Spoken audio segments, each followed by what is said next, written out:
నమస్తే మోజో టీవీకి స్వాగతం. బులెటిన్ల ముందుగా headlines. Advantage Assam 2.0 investment infrastructure summit ను ప్రారంభించిన ప్రధాని మోడీ.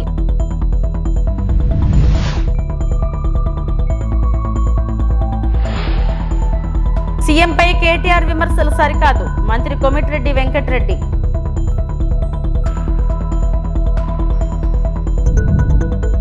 తిరుమల శ్రీవారిని దర్శించుకున్న సినీ నటి నిహారిక.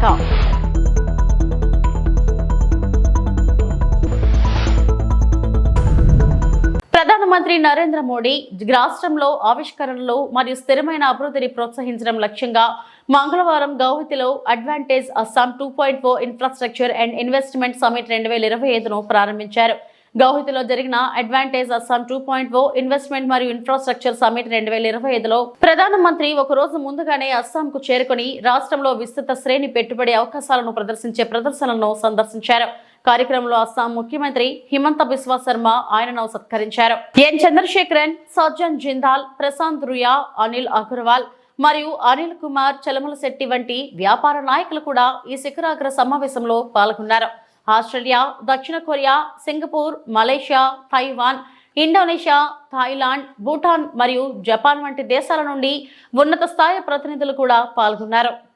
साथियों, भारत पर मजबूत होते ग्लोबल ट्रस्ट के बीच आज हम सभी यहां असम में जुटे हैं, मां कामाख्या की धरती पर जुटे हैं. भारत की ग्रोथ में असम का कंट्रीब्यूशन लगातार बढ़ता जा रहा है. 2018 में एडवांटेज असम समिट का पहला एडिशन आयोजित हुआ था. तब असम की इकोनॉमी 3.25 लाख करोड़ रुपए की थी. आज असम करीब 6 लाख करोड़ रुपए की इकोनॉमी वाला राज्य बन गया है. यानी भाजपा सरकार में सिर्फ 6 सालों में असम की इकोनॉमी की वैल्यू डबल हो गई है. ये डबल इंजन की सरकार का डबल इफेक्ट है.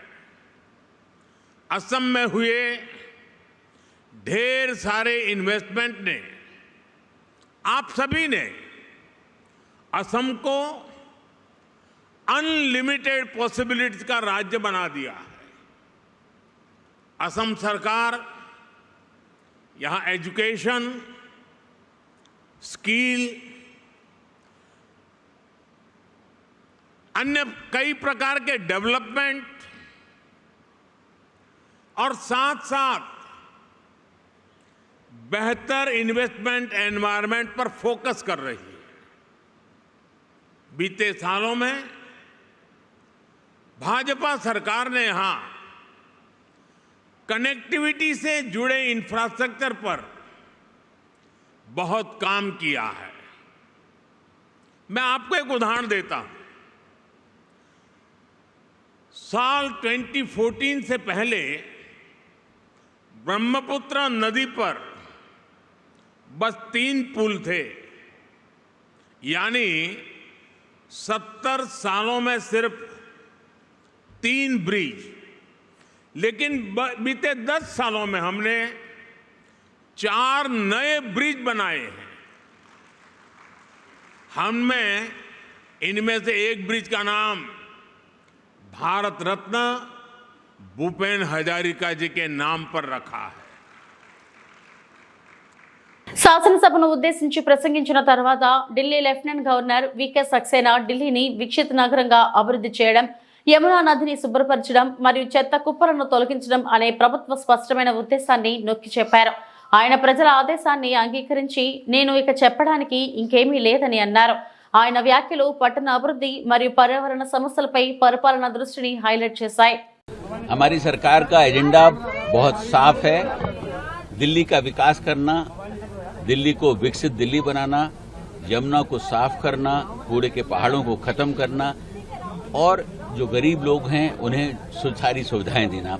मैंने अभी भाषण में ये बात कही है, सरकार का एजेंडा बिल्कुल साफ है। सर, पहले आपको कहा गया था कि दिल्ली की एक और महिला मुख्यमंत्री मिली है दिल्ली को। कई बार ये सवाल उठाए जाते हैं कि एक फुल फ्लेजेड महिला मुख्यमंत्री शीला दीक्षित के बाद पहली बार मिली है, क्योंकि बीच में कहा गया था कि एक स्टॉप गैप अरेंजमेंट, उसको आप किस तरीके से देखते हैं? देखिए, हाँ, इसमें कोई शक नहीं है कि श्री केजरीवाल जी ने ये कहा था कि जो आतिशी जी को मुख्यमंत्री बनाया गया है वो टेम्परेरी हैं और उसके बाद मैं मुख्यमंत्री बनूंगा। मैं उस बारे में बहुत ज्यादा तो नहीं कहना चाहता हूं कि आपको मालूम है कि माननीय सुप्रीम कोर्ट ने, जो देश की सर्वोच्च अदालत है, उसने ही उन्हें सचिवालय जाने पर रोक लगाई हुई थी। वो किसी फाइल को साइन नहीं कर सकते थे, उसके ऊपर भी रोक लगाई हुई थी और उसके बाद दिल्ली की जनता ने अपना निर्णय भी दे दिया। तो उसके बाद मेरे लिए कुछ कहने के लिए रह नहीं जाता है। ये जो जीत हुई है, इस बार चुनाव हुआ, विधानसभा चुनाव, बहुत सारे आरोप प्रत्यारोप लगाए गए, उसमें कई सारे प्रत्यारोप निजी भी थे, प्रधानमंत्री पर भी और इनकम पर भी लगाया गया। तो आपको क्या लगता है कि ये जो निर्णय आया है, जनादेश आया है, वो कितना बड़ा जनादेश है? इसमें कोई शक नहीं है कि केजरीवाल जी ने माननीय प्रधानमंत्री जी के बारे में बहुत कुछ खराब बातें कही और यहां तक कहा कि अगर उन्हें दिल्ली का इलेक्शन जीतना है तो जन्म लेना पड़ेगा। इस बारे में मैं बस इतना ही कहना चाहूंगा कि जब कभी कोई व्यक्ति किसी को छोटा समझता है, या तो वो उसे दूर से देखता है या अपने गुरूर से देखता है और उसका जवाब जनता ने दे दिया है। ఎస్ఎల్బీసీ టన్నెల్లో చిక్కుకున్న 8 మందిని సురక్షితంగా బయటకు తీసుకొచ్చేందుకు ప్రభుత్వం తీవ్రంగా ప్రయత్నిస్తుందని తెలంగాణ మంత్రి కోమటిరెడ్డి వెంకటరెడ్డి చెప్పారు. టన్నెల్ వద్ద కొనసాగుతున్న సహాయక చర్యలను సీనియర్ నేత జానారెడ్డితో కలిసి పర్యవేక్షించారు. ఈ సందర్భంగా మీడియాతో మాట్లాడారు. ఓవైపు 8 మంది ప్రాణాపాయ స్థితిలో ఉంటే బారాస నేతలు విమర్శలు చేయడం తగదని హితవు పలికారు. ఘటనా స్థలానికి సీఎం రాలేదంటూ ఎక్స్ వేదికగా కేటీఆర్ చేసిన వ్యాఖ్యలపై మంత్రి మండిపడ్డారు. 3 రోజుల క్రితం జరిగిన సంఘటన ఎస్ఎల్బీసీ టన్నులో ఎంతో విషాదకరమైనది కాదు, దిగ్భ్రాంతికరమైన, మమ్మల్ని అందరినీ కూడా కలిసివేసింది. తెలంగాణ ప్రజలనే కాదు, మొత్తం భారతదేశం ప్రజల్లో కూడా. ఎందుకంటే ఇలాంటి టన్నులు ప్రపంచంలో ఎక్కడా లేదు. 43 కిలోమీటర్లు ఎక్కడ ఓపెనింగ్ లేకుండా 3 లక్షల ఎకరాలకు గ్రావిటీ ద్వారా నీళ్ళు ఇచ్చుకుంటూ ఫుల్ లెవెల్ కెపాసిటీ అయితే 6000 క్యూసెక్స్, ఫుల్ కెపాసిటీ అయితే 4 లక్షల ఎకరాలు ఇచ్చుకుంటూ దేవరకొండ, పెద్దవరతో పాటు నల్గొండ, నగరికల్ కాన్ఫరెన్స్ వరకు నీళ్ళు, సాగునీటితో పాటు ఫ్లోరైడ్ మొత్తం మాయం చేస్తూ ఎప్పుడు గ్రావిటీతో నడిచే ప్రాజెక్టు, మా కలల ప్రాజెక్టులో ఈ ఇన్సిడెంట్ ఇప్పటి వరకు దాదాపు 9.5 కిలోమీటర్లు మాత్రమే మిగిలింది. ఏ ఒక్క చిన్న ఇన్సిడెంట్ జరగకుండా సంఘటన జరగలేదు. అని ఇంత పెద్ద సంఘటన ఒకటేసారి జరగగానే నిజంగా కూడా అందరం కూడా బాధపడుతూ, మాది ఒకటే కోరిక, మాది ఒకటే, మేము దేవుని ప్రార్థించేది ఒకటే, ఫస్ట్ మా కోసం మా ప్రాజెక్టుని కష్టపడటానికి 1000 కిలోమీటర్ల కుటుంబాలను వదిలిపెట్టి అస్సాం, జార్ఖండ్, మధ్యప్రదేశ్, ఉత్తరప్రదేశ్కి వెళ్ళి వచ్చి చిక్కిపోయిన 8 మంది వాళ్ళని ఏ విధంగా ప్రాణాలతో బయటికి తీసుకురావాలనే ఈరోజు మా గౌరవ ముఖ్యమంత్రి రేవంత్ రెడ్డి గారు కానివ్వండి, ఇరిగేషన్ మినిస్టర్ ఉత్తమ్ కుమార్ రెడ్డి గారు, జూపల్లి కృష్ణారావు గారు, అలాగే పెద్దలు జానారెడ్డి గారు కూడా రోజు పర్యవేక్షిస్తూ ఈరోజు స్వయంగా ఇక్కడ తెలుసుకొని కొన్ని సలహాలు ఇవ్వడానికి వారు రావడం, ఇక్కడ స్థానిక ఎమ్మెల్యే మా వంశీకృష్ణ కానీ, బాలు నాయక్ కానీ, జయవీర్ కానీ, నేను ఈరోజు స్వయంగా రావడం, మధ్యలో 2 డేస్ నేను లేకపోవడంతో రోజు ఫోన్లో గంట మాట్లాడుతూ, కానీ ఆ 8 మందిని ప్రాణాలతో తిరిగి రావాలంటే ఆ శ్రీశైల మల్లారెడ్డి కూడా ప్రార్థిస్తున్నాం అని ఎక్కడో కూడా మాకు ఆశ ఉన్నది. అందుకని ఇలా ఎన్డీఆర్ఎఫ్, ఆర్మీ, ఎస్డీఆర్ఎఫ్, సింగరేణి, ఇంకా ఆర్మీ వాళ్ళు కొత్త మిషనరీ కూడా ఢిల్లీకి వెళ్ళి తెప్పిస్తున్నా అని చెప్పి వాళ్ళు మన తెలంగాణ ఇన్ఛార్జ్ ఆర్మీ ఆఫీసర్ కూడా చెప్పడం జరిగింది. మేము ఒకటే కోరుకుంటున్నాం, తప్పకుండా వీళ్ళు ఇప్పుడు కూడా రెస్క్యూ టీం లోపల ఒకటి ఉన్నది. దేశ విదేశాలలో ఇలాంటి సంఘటనలు జరిగినప్పుడు దీన్ని పరిష్కారం చూపిన వాళ్ళందరినీ కూడా ఇక్కడ పిలిపించినాం. అందుకని మేము రాజకీయాలను వాళ్ళని విమర్శించినా వాళ్ళ విజ్ఞతకే వదిలిపెడుతున్నాం. ముఖ్యమంత్రి గారు ఎందుకు రాలేదు, వారు ఎందుకు రాలంటే ముగ్గురు మినిస్టర్లము, క్యాబినెట్, ఎమ్మెల్యేలము, ఇంతమంది టెక్నికల్ టీమ్ ముఖ్యమంత్రి గారు వచ్చాయి. ఇక్కడ సెక్యూరిటీ పరంగా కానీ ఈ వర్క్స్కి ఇబ్బంది కలగొద్దని వారు రాలే. దాని మాత్రాన ఇవాళ కేటీఆర్ ఎటు కూడా ట్విట్టర్ దొరికిందని చెప్పి ఇది మంచి పద్ధతి కాదు. కేటీఆర్ నువ్వు కొంచెం సంస్కారం నేర్చుకో. నువ్వు నీ రాజన్న సిరిసిల్లాలో పోయిన 3 ఏళ్ల కింద కాళేశ్వరం కడుతున్నప్పుడు 7 మట్టి జల సమాధి అయినరు. నువ్వు పోయి చూసినావు. అప్పుడు నీకేం పని ఉండే? 3 సంఘటనలు జరిగి 12 మంది చనిపోయారు కాళేశ్వరం ప్రాజెక్టు కడతప్పుడు. ఒక్క సుక్క ప్రాజెక్టు నీళ్లు రాలే.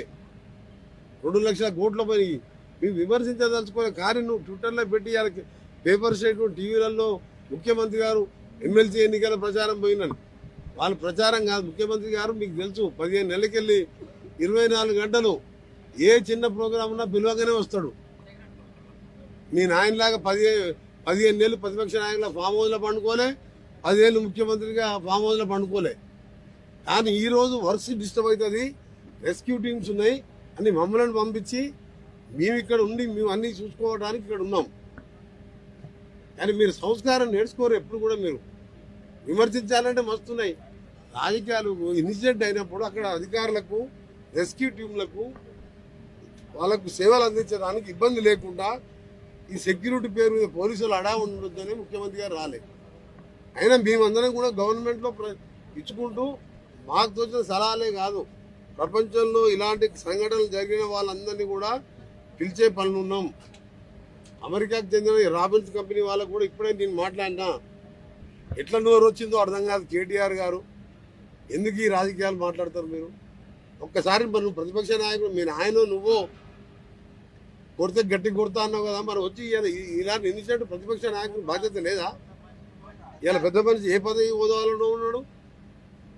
2 రాష్ట్రాల్లో సీనియర్ అయినా ఈ వయసులో కూడా వచ్చి సలహాలు ఇస్తూ వాళ్ళందరికీ కూడా మీరు తొందరపడకండి, ఏ విధంగానన్నా బతికించండి అని చెప్పి ఆయనకున్న అనుభవంతో. దక్షిణ కైలాసంగా ప్రముఖ పుణ్యక్షేత్రం శ్రీకాళహస్తీశ్వర దేవస్థాన ఆలయంలో మహాశివరాత్రి బ్రహ్మోత్సవాల్లో భాగంగా మంగళవారం ఉదయం హంసచిలుక వాహన సేవ, వాహనంపై స్వామివారు, అమ్మవారు మంగళ వాయిద్యాలతో, మేళతాళాలతో 4 మాడవీధులు ఊరేగించారు.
మెడలు వంచి ప్రత్యేక హోదా తెస్తానని జగన్ అన్నారు. ఏమైంది? టీడీపీ జనసేన రెండూ కలిసి ఎన్డీఏకు మద్దతు తెలిపాయి. డబుల్ ఇంజన్ సర్కార్ వస్తుందని ముందుగానే చెప్పాం. అధికారంలోకి రాగానే 13,000 కోట్లు రాష్ట్రానికి తీసుకొచ్చాం. అమరావతి పోలవరానికి కేంద్రం నుంచి నిధులు తీసుకొచ్చాం. విశాఖ రైల్వే జోన్, విశాఖ ఉక్కును కాపాడుకున్నామని మంత్రి నారా లోకేష్ పేర్కొన్నారు. నేను మళ్ళీ చెప్తున్నా, అన్కండిషనల్ సపోర్ట్ చేశాం, రాష్ట్ర ప్రయోజనాల కోసం చేశాం. గత 9 నెలలు పూర్తి చేయలేదు సార్. మీరేమన్నారు అధ్యక్ష? ఒక్క నిమిషం, మీ నాయకులు ఏమన్నారు అధ్యక్ష? పులివెందుల ఎమ్మెల్యే ఏమన్నారు? గతంలో మెడలో ఉంచి ప్రత్యేక హోదా తెస్తాన్నాడు. ఏమైంది? మెడలో ఉంచి ప్రత్యేక హోదా తెస్తానని ఆనాడు చెప్పారో చెప్పలేదా? అన్ని బిల్స్ మీరు 5 సంవత్సరాలు సపోర్ట్ చేశారు. ఏమైంది? ప్రత్యేక హోదా తీసుకురాలేదు. మేము మళ్ళీ చెప్తున్నాం, తెలుగుదేశం పార్టీ జనసేన సభ్యులు కూడా ఉన్నారు. తెలుగుదేశం పార్టీ జనసేన 2 పార్టీలు కలిసి అన్కండిషనల్ గా ఇండియన్ మేము సపోర్ట్ చేశాం. ఎన్నికల ముందర కూడా చెప్పాం ప్రజలకి. నేను చెప్పాను అధ్యక్ష. ఒక్క నిమిషం సార్, మేము 24 ఎన్నికల్లో ఏం చెప్పాం? డబుల్ ఇంజన్ సర్కార్ అని చెప్పాం. డబుల్ ఇంజన్ సర్కార్ ఇప్పుడు వచ్చింది. కేంద్రం రాష్ట్రం ఒకే ప్రభుత్వం ఉంది. రైల్వే జోన్ ఎవరు కాపాడారా? నేను కాపాడాను. విశాఖకు మీరు పెద్ద మాటలు మాట్లాడుతున్నారే. 13,000 కోట్లు చంద్రబాబు గారు పైన నాయకత్వం మేము తీసుకొచ్చాం అధ్యక్ష. 13,000 కోట్లు తీసుకొచ్చాం. మీ ఉత్తరాంధ్ర ఎమ్మెల్సీలు మాట్లాడమనండి. మీరేం చేశారు 5 సంవత్సరాలు? ఏం చేశారు మీరు 5 సంవత్సరాలు? అడుగుతున్నా. అమరావతి నిధులు ఎవరు తీసుకొచ్చారు? మేము తీసుకొచ్చాం. పోలవరం గాలి వదిలేశారు మీరు. బుల్లెట్ దిగినా అని మీ మంత్రి గారు అడిగారు. ఏమైనా పెద్ద మాట్లాడతారు. పోలవరం నిధులు తీసుకొచ్చారు. 6.5 ప్యాకేజ్ కి మొన్న 1000 కోట్లు రిలీజ్ చేశాం. నో అధ్యక్ష, ఐఎమ్ ప్రొటెస్టింగ్. మేడం గారు has to withdraw that statement. ఇది కరెక్ట్ కాదు అధ్యక్ష. I'm sorry. ఓకే, సభ్యులు ఉన్నారని చెప్పొచ్చు, ఐ హావ్ నో ప్రాబ్లం. కానీ ఏదో మేము వాళ్ళని థ్రెటన్ చేస్తున్నట్టు, ఏదో మా పైన ఆధారపడే పదం వాడతాం కరెక్ట్ కాదు అధ్యక్ష. మేము ఏనాడో అనలేదు. మా సపోర్ట్ అన్కండిషనల్. రాష్ట్ర ప్రయోజనాల కోసం కేంద్ర ప్రభుత్వాన్ని మేము సపోర్ట్ చేస్తున్నాం. అది క్లారిటీ. సినీ నటి నాగబాబు కుమార్తె కొణిదెల నిహారిక తిరుమల శ్రీవారిని దర్శించుకున్నారు. మంగళవారం వేకువజామున స్వామివారి సేవలో ఆమె పాల్గొన్నారు. దర్శనం అనంతరం అధికారులు ఆమెకు తీర్థ ప్రసాదాలను అందజేశారు.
ఆక్రమిత భూమిలో కట్టడం వల్లే కూల్చేందుకు అధికారులు వెళ్లారు. విలేకరుల సమావేశంలో 24వ వార్డు కౌన్సిలర్ ధనిమిరెడ్డి మధు ఆక్రమిత ఇంటి వ్యవహారంపై మాట్లాడారు.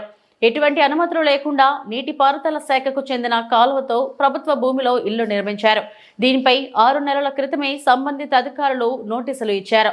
దీంతో శ్రీనివాస్ కోర్టును ఆశ్రయించగా కోర్టు కూడా ఆక్రమిత భూమిలో కట్టారంటూ తిరస్కరించింది. సోమవారం ఉదయం రెవెన్యూ అధికారులు అక్కడికి వెళ్లి చర్యలు చేపట్టారు. ఆ సమయంలో అక్కడకు వచ్చిన మాజీ ఎమ్మెల్యే గణేష్ ఇష్టారాజ్యంగా మాట్లాడారని, బుద్ధి తక్కువ మాటలు మాట్లాడటం మంచి పద్ధతి కాదని మధు విమర్శించారు. ఆయన ఇంటి గోడను కూల్చే ఘటనలపై అప్పట్లో అధికారులే నిర్ణయం తీసుకుని పనిచేసుకున్నారు. ఆక్రమణలంటే తొలగిస్తామని అప్పట్లో ఉపన్యాసాలు. అందరికీ నమస్కారం అండి. ఈరోజు నర్సీపట్నంలో రెవెన్యూ వాళ్ళు, ఇరిగేషన్ వాళ్ళు కలిపి శారదానగర్లో కర్రీ సత్యనారాయణ ఎలియాస్ తాడిచెట్ల సీన్ అనే వ్యక్తిది ఇల్లు డిస్మాంటిల్ చేయడానికి వెళ్ళారు. ఎందుకు వెళ్ళారు? అది ఇరిగేషన్ కాలువ పోరంబోక్ సైట్లో కలుపుకొని ఎటువంటి అనుమతులు లేకుండా బిల్డింగ్ కట్టారనేసి దాని మీద 6 నెలలుగా డిపార్ట్మెంటల్ నోటీస్ ఇచ్చారు. ఎవరికి?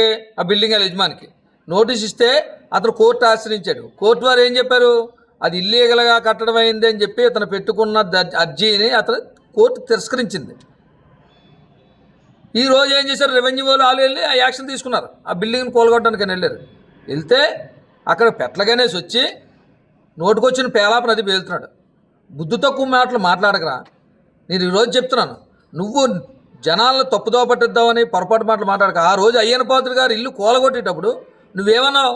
చట్టం పని అది చేసుకుపోద్ది, ఇటువంటి ఎటువంటి సంబంధం మాకు లేదు, ప్రభుత్వం ఇలాంటి ఇల్లీగల్గా ఎవరైనా కట్టడాలు కడితే కుట్టేస్తారో అని చెప్పేసి అయ్యన్న పాత్రుడు గారికి నోటీస్ కూడా ఇవ్వకుండా అర్ధరాత్రి గంటలు నోటీస్ ఇచ్చినట్టుగా ఒక విఆర్ఓ చేత అవి గోడకు అంటించేసి సూర్యోదయం అవ్వకుండానే రూల్స్కు విరుద్ధంగా ఆ రోజు అర్ధరాత్రి గంటల 100 మంది పోలీసులు పెట్టి ఆ రోజు ఇల్లు పడగొట్టించేస్తే, గోడ పడగొట్టించేస్తే ఆ రోజు ఏమి స్టేట్మెంట్ ఇచ్చావు? నువ్వు వేయాలా? ఎవరిచ్చారా? నువ్వు చట్టం పని అది చేసుకుపోతుందని. ఆ రోజు నీకు చట్టము ఈరోజు చట్టం కాదా?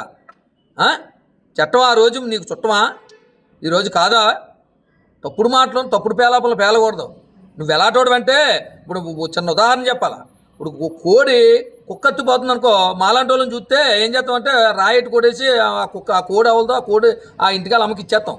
నీలాంటి వాడు ఏం చేస్తామంటే ఆ కోడి కుక్క తినేసి వరకు ఉండి దాని ఏకలు తెచ్చి 4 ఇల్లుకాడు జల్లి వాళ్ళు పొద్దులే తన్ను చెప్తుంటే తగు చెప్పడానికి తీర్పు చెప్పడానికి వెళ్తావు అనమాట నువ్వు. అది నీ క్యారెక్టర్. ఎర్రా బుద్ధి జ్ఞానం ఉండాలా. అది ఇరిగేషన్లో లేదు. అది నువ్వేం చెప్పాలి పొద్దున్న? అది నీకు దమ్ముంటే, నీకు చిత్తశుద్ధి ఉంటే, ఇది ఇరిగేషన్లో లేదు, ఇది జిరాయితీ కావాలనే కూలగొడుతున్నారని నువ్వు చూపించగలగాలి నీకు దమ్ముంటే. అది ఇరిగేషన్లో కాకుండా కోర్టు ఎందుకు ఆర్డర్ అవుతుంది కొట్టేమని? బుద్ధి తక్కువ మాటలు మాట్లాడుతున్నావు. మళ్ళీ పొరపాటు మాటలు ఏంటి మాట్లాడుతున్నావు?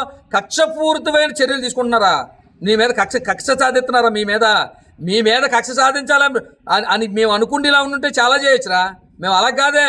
మీరు చేసిన తప్పులు అయ్యాక ఈ పొరపాట్లు నిజంగా జరిగాయి కాబట్టి అవి నిరూపించి రెవెన్యూ డిపార్ట్మెంట్ ఇరిగేషన్ పూర్తి ఆర్డర్స్తో వచ్చి ఆ చర్యలు తీసుకుంటున్నారు. మీరు అర్ధరాత్రి గట్ల గోళ్ళ దూకుని పనికిమాల మీరు తప్పుడు పేలాపలు వెళ్తున్నారు. నువ్వు సిగ్గు లేకుండానా? డాక్టర్ సుధాకర్ గారి మీద, ఒక దళిత డాక్టర్ గారి మీద నువ్వు కక్ష ఎలా సాధించుకున్నారో ఆ మోసకడిగిన పాపానికి? ఆయన చనిపోయే వరకు కూడా అంటాడు. మా తెలీదా?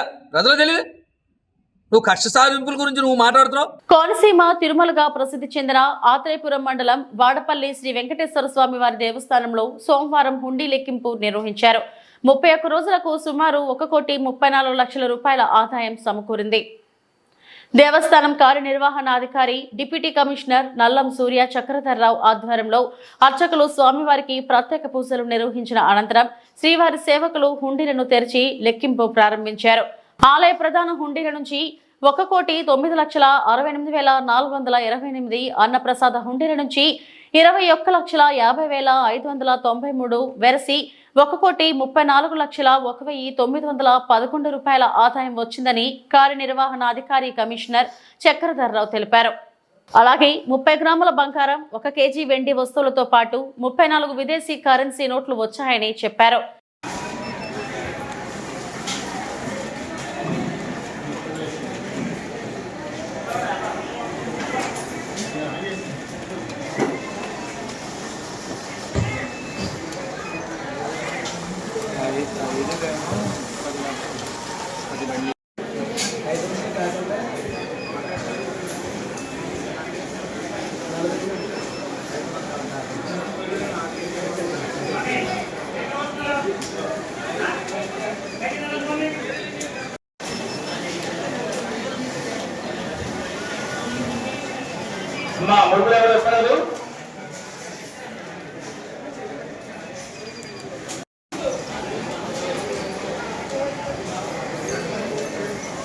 అమ్మ నోట్లు లెక్క పెట్టేవాళ్ళు టేబుల్ పక్కకు వచ్చేలాగా చూడాలి.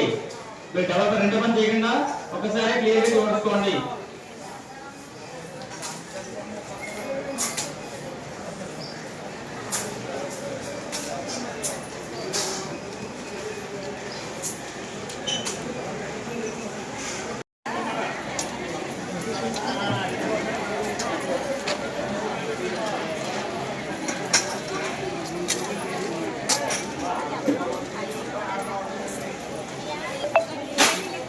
అమ్మ ఏ చిన్న వస్తువైనా సరే ముడిపోయినా సరే నోటి కట్లైనా సరే ప్లేట్లోనో బకెట్లోనో తీసుకురండి.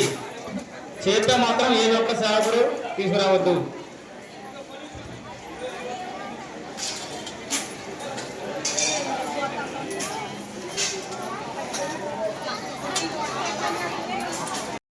అలాగే 20 రకాలు పాతది కొత్తవి, అలాగే 50 కూడా 2 రకాలు చూడండి.